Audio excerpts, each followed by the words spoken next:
السلام عليكم.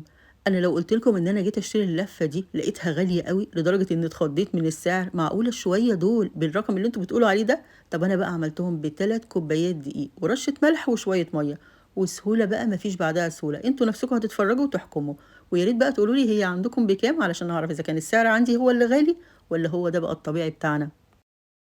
أول حاجة هاجيب 3 كوبايات دقيق زي ما اتفقنا وعليهم رشة ملح، رشة الملح دي يعني حوالي نُص معلقة صغيرة، الدقيق ده يكون لجميع الاستخدامات أو دقيق قاسي أو الدقيق استخراج 72 أو دقيق المخبوزات، أي نوع من الأنواع دي يكون فيه مادة الجلوتين عالية شوية.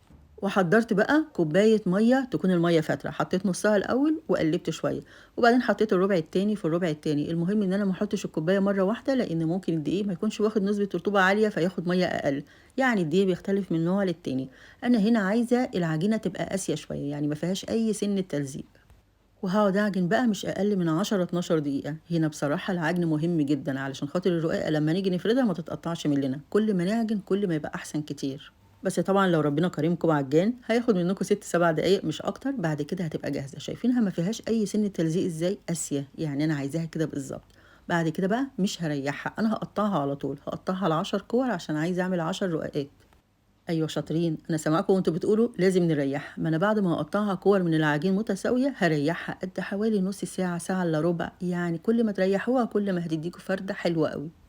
هاغطّيهم بقى بكيس بلاستيك وكمان عليه فوطة علشان ما يعملش معانا وِش، العجينة لو عملت وِش هتغلّبنا أوي ومش هتبقى حلوة. بعد بقى ما عدّى الوقت اللي إحنا اتفقنا عليه، هاشيلهم بقى وأبدأ أفردهم. أحلى حاجة بقى في الرقاق بتاعي دوّة إن أنا هافرده رقيق جدًا، مش زي التخين اللي بنشتريه من برّه وبيبقى مجلد كده بعد ما بنسويه. عارفين يا جماعة ليه الأعياد زمان كان ليها طعم أحلى كتير من أعياد دلوقتي؟ يعني الأكلة دي عندنا مرتبطة بالعيد الكبير وخصوصا بقى الرقاق، كانت ماما الله يرحمها دايما تقول إيه يلا نعمل الرقاقتين دول مثلا، كانت بتجيب 5 كيلو عشان تعملهم، بس كان بيبقى يوم مليان فرحة ومبسوطين قوي وقاعدين كلنا حواليها، اللي بتتفرج واللي بتلعب مثلا بحتة عجينة واللي بتساعدها عشان كبرت شوية. كان بيبقى يوم جميل قوي، كنا بنبقى حاسين بالعيد كده وبأجواءه من شوية الحاجات اللي بنعملها دي. أنا بقى ما حضّرتش 5 كيلو دقيق عشان أعملهم ولا حاجة، أنا كل اللي عملته 3 كوبايات دقيق، يعملوا لي صينية والّا صينية ونُص كده، أنا دايمًا باعمل صينية حادق وصينية صغيرة كده جنبها تكون بالسكر والسمنة، هاعملها لكم إن شاء الله وأصورها وأنزّلها لكم. بس يعني 3 كوبايات دقيق، عملت إيه؟ أخدوا مني نُص ساعة شغل وكمان نُص ساعة ريّحتهم، وكان عندي أحلى رقاق عاملاه بإيدي نضافة وجودة، وكمان ما حدش يتحكم فيّا بقى ويقول لي السعر عالي والّا السعر مش عالي والّا الرقاق متكسّر والّا حتى متحروق والّا أي حاجة من الحاجات دي، لأ بمزاجي وزي ما أنا عايزة بالضبط.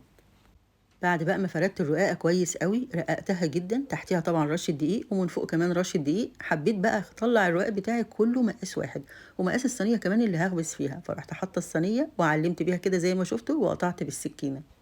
وشايفين الرقاقة رقيقة جدًا وحلوة أوي، ما اتقطعتش مننا ولا أي حاجة، علشان خاطر إحنا طبعًا فردناها وريحناها زي ما قُلت لكم، خلّصت الكمية كلّها وبالسمك اللي أنا عايزاه وكمان بالمقاس اللي أنا عايزاه.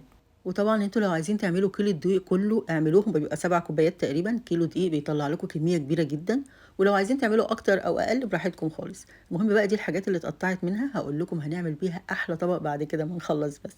أنا جبت بقى جريل وعلى نار فوق المتوسطة، وزي ما أنتم شايفين كده شمّعتها وبأي حاجة كده، يعني مثلًا عصاية شيش أو حاجة وتحاولوا تقلبوها. بس يا جماعة أول ما تنشف معاكم زي كده ما تحاولوش تدّوها لون أكتر من كده، علشان خاطر إحنا لسه هنسويها تاني أمّا نعملها صينية رقاق إن شاء الله بقى باللحمة المفرومة والسكر والحاجات دي.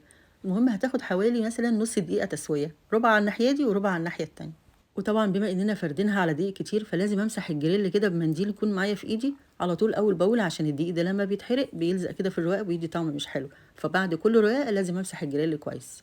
وعايزة أقول لكم على حاجة قبل ما أنسى، إن أنا عاملة لكم كمان الرواق الطري، وإن شاء الله هانزّله لكم الفيديو اللي بعد ده على طول، قبل العيد يعني ما تقلقوش، بس بقى اوعوا يفوتكم الرواق الطري ده، حاجة كده يعني تحفة. خلّصت الرواق كلّه، لازم طبعًا أفرده على صينية أو على ترابيزة السفرة أو على أي حاجة لحد ما ينشف حوالي ساعتين 3 أو ممكن من بالليل للصبح، وكده نشف وخلاص بقى زي الفل، شايفين؟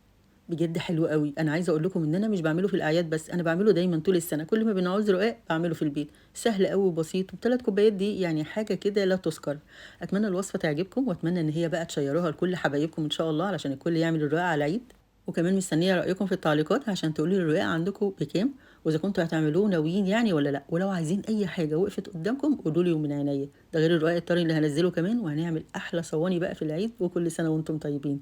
ما تنسوش اللايك عشان مهم أوي بالنسبة لي، وكمان عايزة أقول لكم ألف هنا وشفا على قلوبكم، والسلام عليكم.